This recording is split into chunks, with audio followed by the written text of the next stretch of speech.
Good morning, our dear learners of St. Michael College of Caraga, especially the junior high school. Today we will be having our session about good governance and how to end corruption. In the recent time, our country is facing several issues, such as the corruption that is happening in several agencies of our country. We all know that we are people of this country, a citizen of this country. We are responsible for our voices, our freedom, justice. In relation to this, as the Catholic Education Association of the Philippines called to action for justice, accountability, and fight against corruption. It is so timely to talk about how can good governance end corruption. In today's discussion, we'll be able to be informed of the ways on how to have a good governance and to fight against corruption.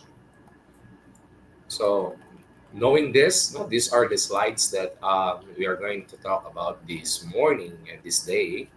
So, about good governance. So, what is governance all about? It is complex systems of institutions, processes, and practices through which a country, organization, or society manages its affairs, regulates issues of common concern, and make decisions. So there are four elements of the state. We have number one, we have the territory. Second, we have the people or its population and the citizen. Third, we have the eminent domain. And the fourth one is the government. We all know we are a democratic country. The Philippines, is a democratic and a republican country. Therefore, the power of the government comes from the power of the people because the people elect its leader in the government. So, meaning to say, ang mga kapangyarihan na meron ang mga tao sa gobyerno ay nagmumula sa kanyang mamamayan. So we give them the authority, no, to manage our country, our different government agencies. So when we talk about governance, it's a complex systems, no, which leads us to different type of organization, and we are expecting from our government the services that we deserve because we pay our taxes indirectly and directly. Each citizen of the country is paying their own taxes, even though you are not yet in the profession or you don't have work, you still pay taxes indirectly.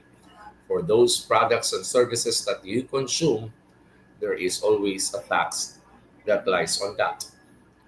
Second, what is governance? It involves more than just the government. It's the entire framework that guides how entity operates, including allocation of decision-making authority, the establishment of rules and procedures, and the mechanism for ensuring accountability, transparency, participation, and responsiveness excuse me, to stakeholders. Therefore, the role of the government there is to make decision and of course to create laws and of course to give service to its people by making decision making authority very important and allocation of resources such as the national budget, our branches of government. There are three branches. We have the judiciary, the legislative, which is composed of two houses, the Senate and the House of Representatives, and of course the executive, which is responsible to execute, implement, and regulate the laws that was created by our legislative body. Excuse me.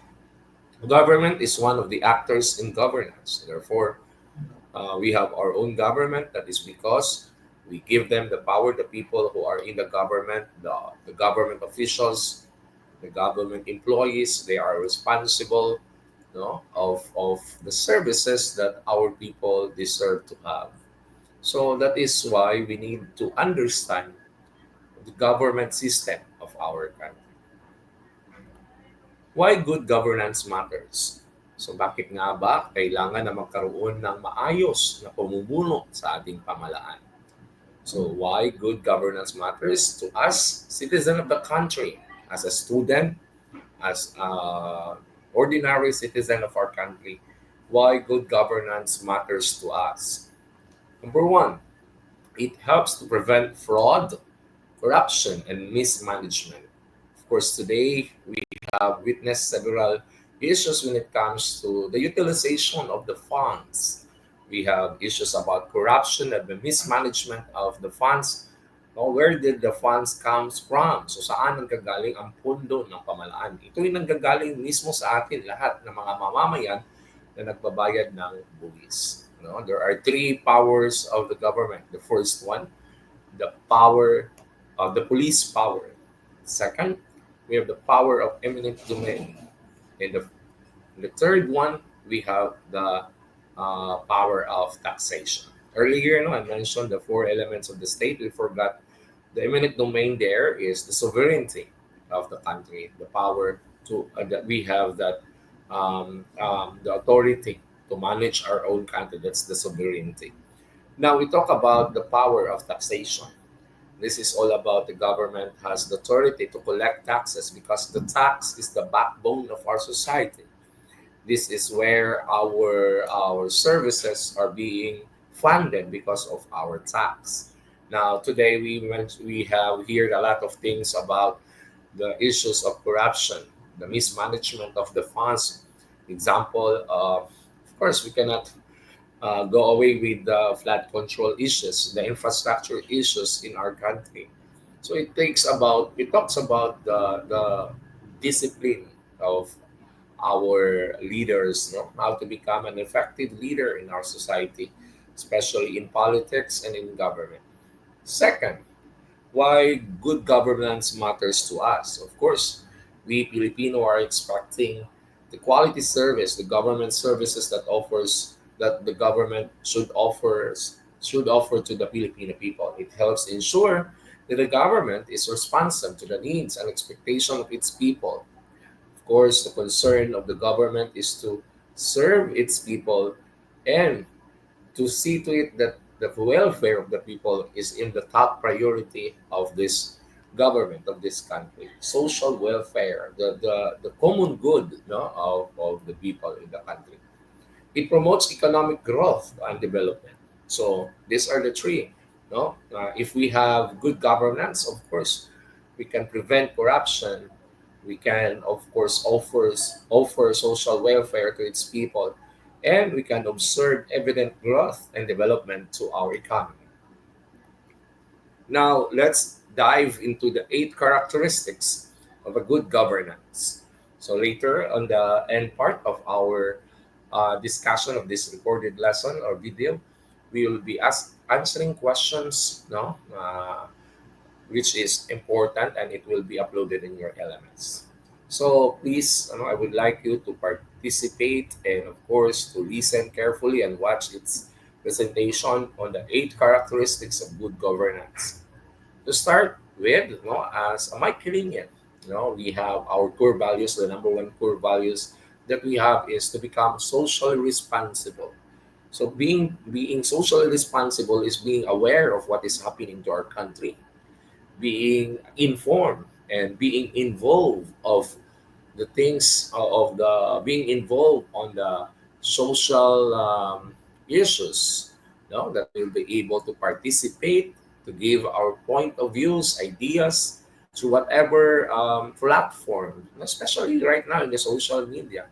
Because we are a democratic country, we have to exercise our freedom, freedom of expression, but we need to be what they call this one. We need to be also aware of the its limitation of our freedom that we are exercising. Right now, I can see on the screen the first characteristic of good governance is participatory. Example of this, people are encouraged to participate on whatever activities in our country, such as election, paying taxes, expressing our opinions, expressing our point of views when it comes to issues in our country. So participation by both men and women is a key element of good governance. We should be aware and participative, and that is part of being a civic action. Yeah? Such as it is not necessarily that you are in the government, even you as a private citizen of this country, we can be participative of every action, every government or social actions. So that's the first one. No, it can be direct through legitimate representatives, such as running in an election, or voting, or casting our right to suffrage. No, but true participation goes beyond simply electing our leaders. It must be informed, organized, and inclusive. That ensures even the most vulnerable sectors. We all know that the one who is being maximum participation are those who are in the elite class, or yung mga mayayaman, yung mga may kakayahan. But we can always say that there is a maximum participation when the vulnerable sectors, like the poorest of the poor, the marginalized sector, they are represented, and they have the ability to participate, and they are being heard, supported by freedom of association. As mentioned earlier, each individual of our country has the freedom of association, to create organization, to the right to assembly, the right to create an association, the right to express their emotions, through freedom of speech that is safeguarded in the Constitution of our country, in the Article 3 Bill of Rights of the 1987 Constitution. And other than that, we can participate in active social civil society. No, as we observe in the news, no, we can be a participant of demonstration as long as it does not lead to violence. That's what we need to remember. We don't need to engage to violence when we express our emotions, our feelings. No, it should be a peaceful way of expressing our emotions into different active civil society participation. The third one, the rule of law. That's a rule of law. So being in a good governance, we are men of laws. No?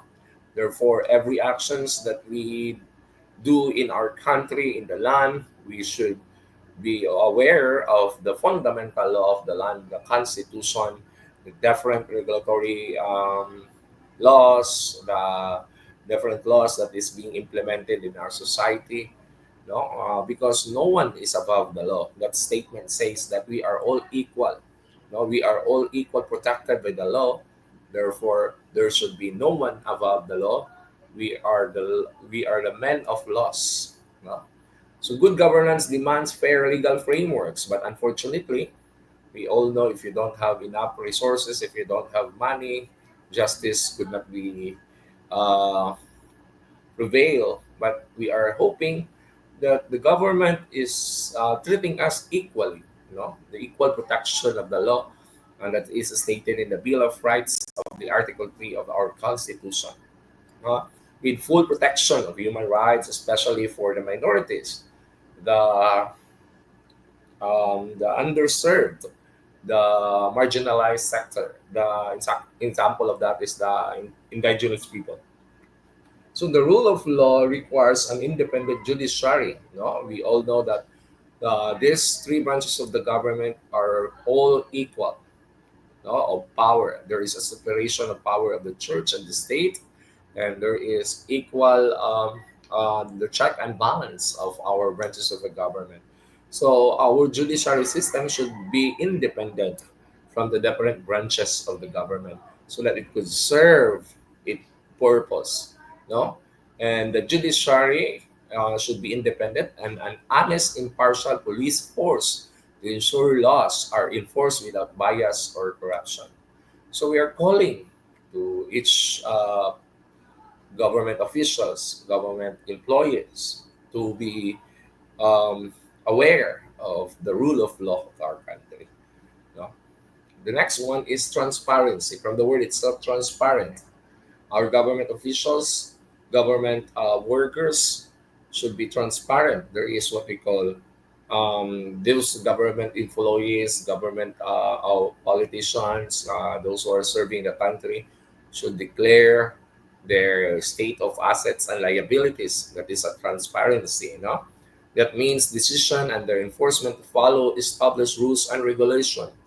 There should be no bias at all, and the self-interest of this politician and government officials should be set aside. No, so that is why we should avoid nepotism. No, we have heard a lot about nepotism, nepo babies. No, the sons and daughters of these politicians are enjoying our taxes. That's what the observation of the people, especially those who are being tagged or being a corrupt officials. Their children are being sent to very prestigious schools, and they have all the resources, and they are enjoying the taxes that we are paying. You know?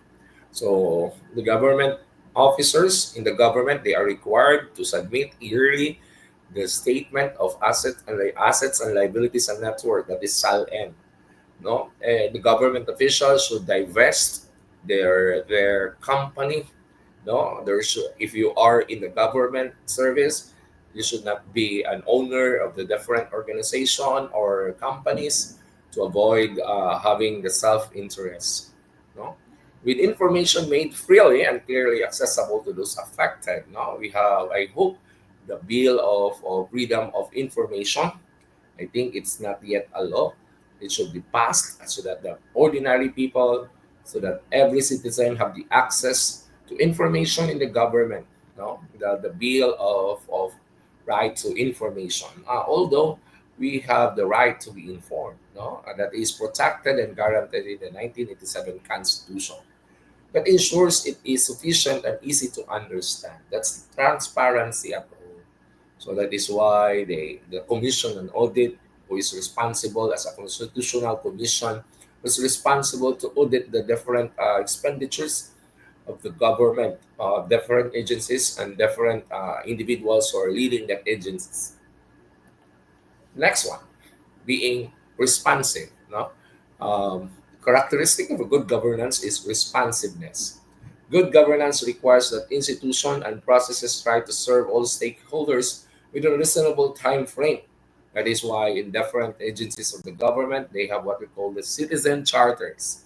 This citizen charter guides them, guides the client, which is the people, on the time frame. No, if you have observed the what we call the charter or the citizen charter, there is corresponding time frame in each steps. No, if you are asking for something in the government. No, but sad to say, no, there is what we call the red tape, no, na mga under the table, the on the transaction. If you don't have the backer or if you don't have someone in the government, you will not be giving. You are not be given the right response. No, responsiveness is one of the key elements of being in the good governance. No? The government should quickly respond to the needs of its people in all times. Excuse me. Consensus oriented. So when I say consensus, this is the way that requires um, mutual, no, understanding, common understanding. Good governance requires meditating diverse interests to build a broad consensus or an agreement, no, on what serves the common good, which is the people. It also demands long-term vision for sustainable development that's shaped by an understanding of the society's historical, cultural, and social context. So people should be informed. There is always a consensus. No, for example of that, in the democratic process, each each organization, each institution, there should be consensus of its member to whatever decision that is being made. As a representative democracy, no, we have our representatives or House of Representatives or district representatives. They represent us, but in their decision, in our decision on behalf of its people. They should consider also consulting their people so that they could have a consistent consensus decision making process when it comes to its options in its plenary discussion in the House of Representatives, because they are elected as the representative of the people. They should first consult its people before making decision in every plenary discussion, or if there's a need to vote, there is a need for that government official, that representative, that congresswoman, that congressman, or a consensus to its constituents. Next to that is equity and inclusiveness, the inclusivity. So society's well-being relies on making every member feel included and valued, ensuring that all groups, especially the most vulnerable ones, such as the minorities, such as the underserved, the marginalized sector, have the opportunities to improve or sustain their quality of life. It's sad to say, no, there are a lot of sector in our government, in our country, which are secluded and not included into whatever discussions in the government. We are just hoping, especially those who have their special needs, our PWDs, our IPs, those sectors, they should be included on the agenda of every government officials, working in the government, that they should be uh, given equal service with each other. So equity recognizes that individuals have different starting points and circumstances. So it provides customized resources and support to ensure everyone has an equal opportunity to reach the same outcome. It focuses on the fairness of addressing specific needs, especially this group of people. No? We have different needs. It should be equally distributed to these people, especially those who are in the marginalized sector. No, these people are being less and underserved of the different government services. No, so we should be equal to each citizen of the country, regardless of their status in the society. Next is effectiveness and efficiency. Good governance ensures that institutions deliver results that meet society's needs while using resources wisely, emphasizing efficiency, sustainability, and the protection of the environment. So, efficient and effectiveness of the government services to its people by not compromising the next generations. That emphasis on the sustainable development goals. So, our leaders should be effective and efficient in the utilization of the resources that each member of its society are given the opportunity to grow. That's effectiveness and efficiency. Next, the last one is accountability, which is very important to each citizen of this country, especially those who are serving the government. The number one thing that they should put into their mind is the accountability and liability as a public officials of our country. So if you are serving the government, accountability must be on the priority list. No? So accountability is essential to good governance, requiring government private sectors, not only the government, but all those serving organization, regardless it's public or a private sector, a civil society, who answers to the public and their stakeholders. We are all accountable of that to our client and to our public officials, to their constituents. We are elected because we are trusted. No, we have that statement, and that is protected in the Constitution. It's guaranteed that the public service is a public trust. Again, I repeat, public office is a public trust. When you are serving in a public office, people are trusting you a lot. Therefore, you are accountable to every actions that you made, and that is for your constituents, and that is for the people, and that is all for the taxpayer of this country. Organization must be responsible to those affected by their actions, and true accountability depends on the transparency and the rule of law.